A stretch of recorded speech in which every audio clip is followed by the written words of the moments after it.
Wahabi, wawasannya hanya bid'ah. Bro, aku sering dengar orang bilang Wahabiyah itu paling sesuai dengan mazhab Hanbali.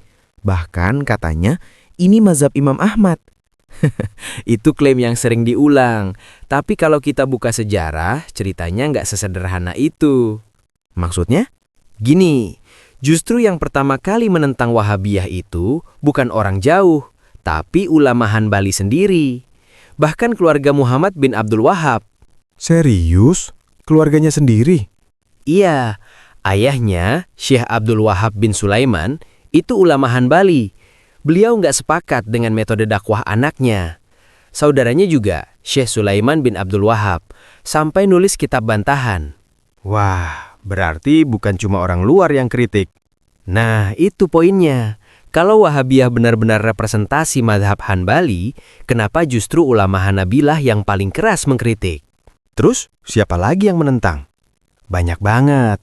Ada Syekh Ibn Afalik di Ahsa, Syekh Sulaiman bin Suhaim di Riyadh, As-Safarini, Ibn Fairuz, Ibn Daud Az-Zubairi, sampai Mufti Mekah, Ibn Humaid. Itu semua ulama Hanbali.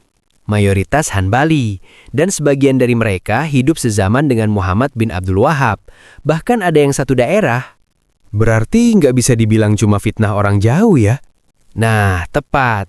Masa iya puluhan ulama dari berbagai daerah sepakat bohong? Tapi kan Wahabiyah selalu bilang, kami cuma kembali ke Quran dan Sunnah. Slogan itu bagus, tapi masalahnya ketika praktik sahabat dan ulama salaf dikemukakan, mereka sering bilang harus ada dalil eksplisit dari Quran dan hadis. Jadi kayak mengaku ikut salaf, tapi nggak mau ikut praktik salaf. Kurang lebih begitu. Mengaku Hanbali, tapi ditolak Hanabilah. Mengaku Salafi, tapi sering berbeda dengan tradisi salaf. Terus, kesimpulannya gimana? Kesimpulannya sederhana, Wahabiyah itu bukan satu-satunya representasi Islam, bukan pula cermin murni madhab Hanbali. Mereka hanyalah satu gerakan dalam sejarah Islam yang diperdebatkan. Berarti kita nggak boleh langsung percaya klaim kami paling sesuai salaf ya? Exactly. Dalam Islam, yang penting bukan siapa yang paling keras mengaku salafi, tapi siapa yang paling jujur mengikuti tradisi keilmuan para ulama. Kalau gitu sejarah justru jadi saksi yang membongkar klaim ya? Iya, kadang yang paling lantang mengaku salaf justru paling jauh dari metode salaf. Wahabi, wawasannya hanya bid'ah.